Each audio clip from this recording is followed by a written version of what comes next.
Hello everyone and welcome back to the Coaching Masters channel. My name is Bonnie. Thank you guys so much for being here. Make sure to hit that subscribe if you don't want to miss any valuable coaching content on learning how to coach your way to freedom so that you can build your own coaching business to help you do whatever you want in life, right? Create a life of freedom for yourself and others. This video is part 2 of the top challenges that new coaches experience and also how to overcome them. The first point that we are going to talk about in this video is marketing and self-promotion. New coaches can really struggle with putting themselves out there and struggling with how to market themselves and to really create that personal brand. One of the best ways that we can do this is through storytelling.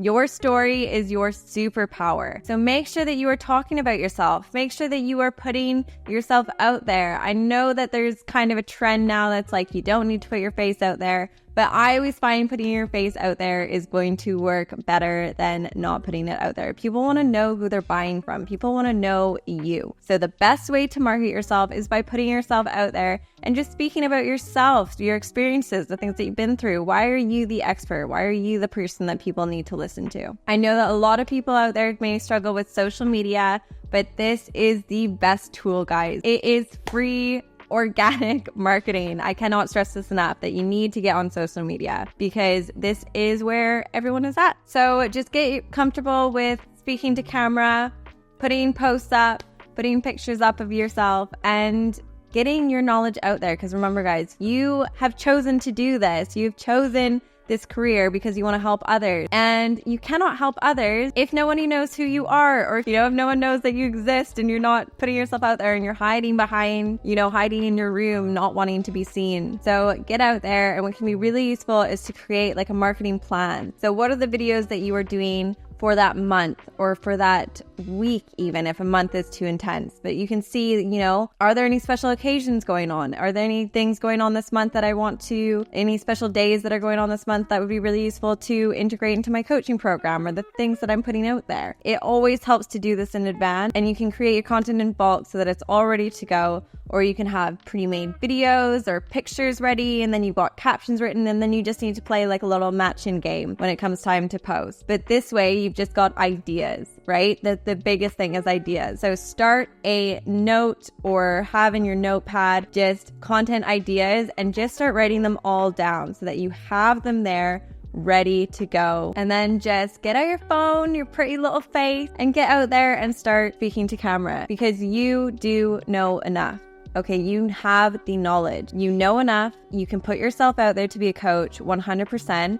You just need to do it, and you need to do it consistently. So I also want you to think about how consistently can you actually put yourself out there? How consistently can you actually put content out there? The more, the merrier, the more the better, especially at the beginning. So if you can commit to posting every day, do that. But if you can only commit to posting 3 times a week, 4 times a week, 5 times a week, then just do that. That is going to be better than nothing for sure. And this way you are still consistently getting content out, even if it's not every single day. Because what we don't want is you posting every day for a week and then completely ignoring everything for 2 weeks or 3 weeks or a month until you get back on it again. So make sure that you are consistently putting that content out in however much capacity you can. The second challenge that we're talking about today that new coaches struggle with is financial management. So I want you to think about how many clients you need in order to live. Let's say, right? We want to get this all planned out ahead of time. So if you need to make $3,000 a month in order to replace your salary, then I want you to think about how many clients you need in order to hit that. And what we're going to do is we're going to beef this out eventually as well. But most of us start with our one-to-ones. So I want you to think, how many one-to-ones do you need to make that happen? Now, maybe it's 2 one-to-ones a month, because maybe you're charging $1,500. So it all depends on how much we are charging as well, right? So if you start with $1,500 and you get 2 clients and you've hit the 3,000 mark for that month. But remember, we need to do that next month as well. So you need to really be figuring out, okay, how many clients do I need? How many do I need to be getting a month?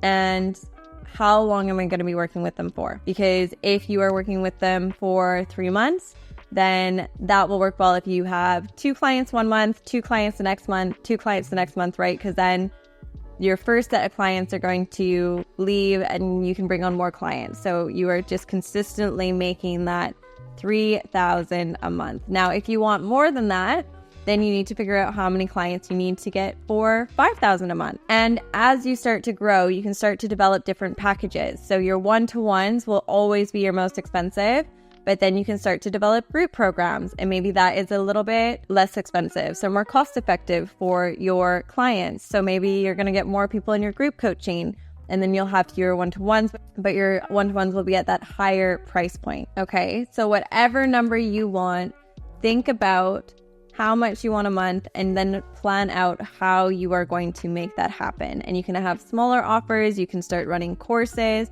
There are a lot of different options here, but just to start with, for those new coaches out there, I want you just to think about exactly that. How much do you want to make a month?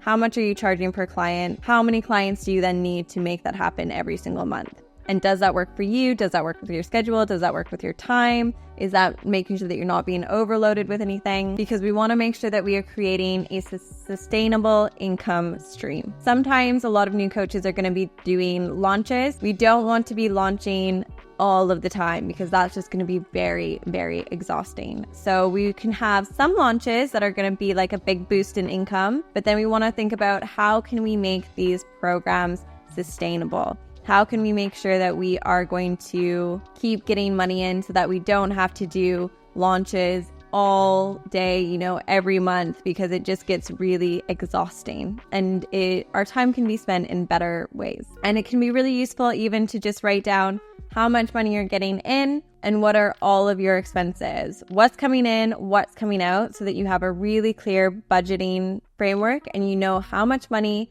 you can live on, how much money is coming in, how much money you need. And then you can start to say, well, how much money do I want for the little extra things as well? And you can all beef it out backwards from there. The third challenge that we are speaking about today that new coaches tend to struggle with is time management. When we're first starting, maybe we have another job, so we're working 9 to 5, and we're really kind of scrambling to see when can we get more time to start working on our business. So I want you to really think about how you can plan your days and structure your days effectively so that you can dedicate at least 1 hour a day to building this business. Or if you can't do that, think about how much you can fit in. Obviously, the more the better, but I just want you to see how you're managing your time. If you have families, maybe it's getting up that extra hour earlier just so that you have an hour of peace in the morning that's solely dedicated to building your business. Another area of time management that new coaches can tend to struggle with is that you can spend all of your time just doing things that are really not actually serving the business. So things that are not making you money. And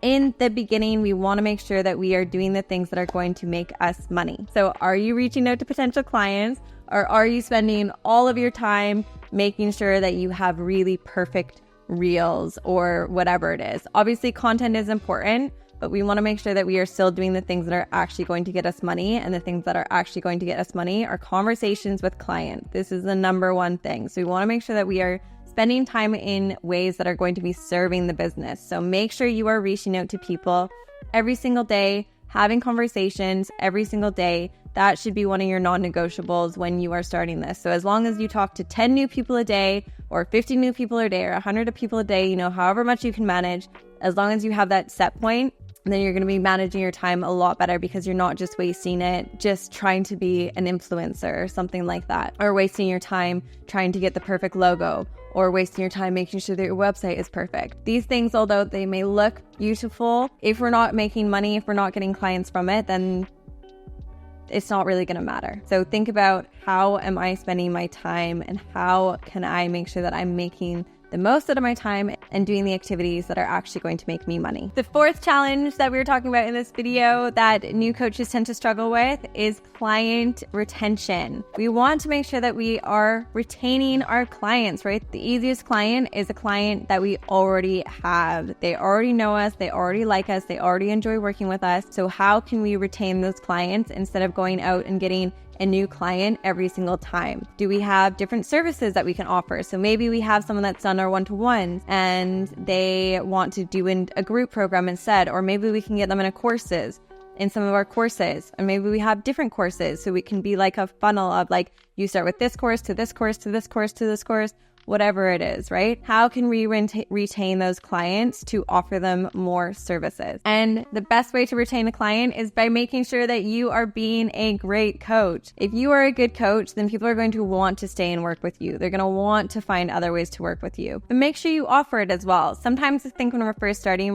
we think, oh, okay, well, our 3 months is over, so that's it. Thank you so much. Good luck. And if you had just put out the offer to your client that you're already working with, then they may have been really excited to work with you again, but they just didn't know that was an option. The fifth thing that new coaches tend to struggle with is networking and collaboration. Think of this whole space as a really great opportunity to get in each other's network and to collaborate. We don't have to do it all by ourselves. It's going to be so much harder if we try and do everything by ourselves. Is there someone that you really want to work with? Does somebody else have a skill that you can bring in together and work together to create this new whole business? That's how the Coaching Masters was created to begin with. We had Lewis that was really good at helping people build businesses. We had Liam who was able to certify coaches, and they came together to create the Coaching Masters, which helps certify people or certify coaches to build their business, right? How can you create collaboration opportunities? And two heads are always going to be better than one. Now you've got a different set of skills and tools that you're going to be really good at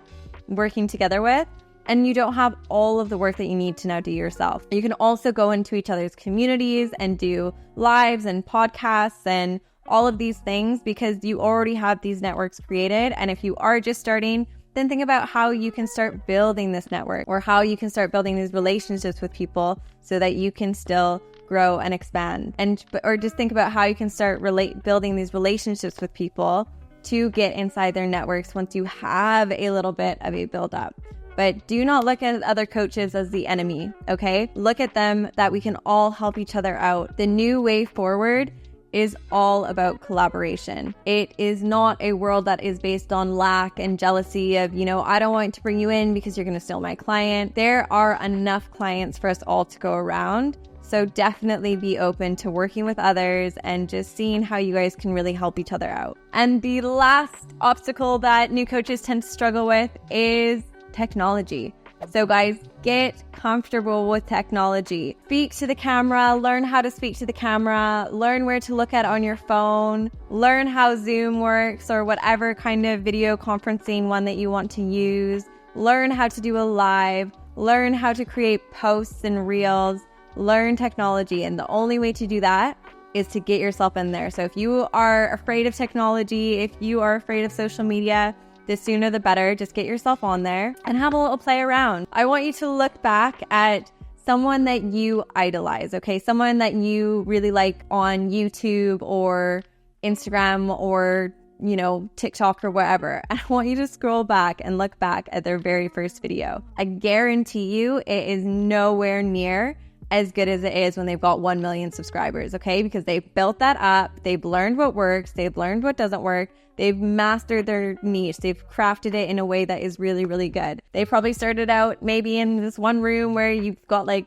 clothes and closet and wherever, and it's messy. And they've then gone into a better space where they've been able to create these new videos that look better or whatever it is, okay? Your video does not have to be perfect. But by just, grabbing your phone and having a little play around with some of the technology is going to be really beneficial for you. And guess what, guys? If you mess it up, it's fine. I think that pretty much everyone messes up their first live.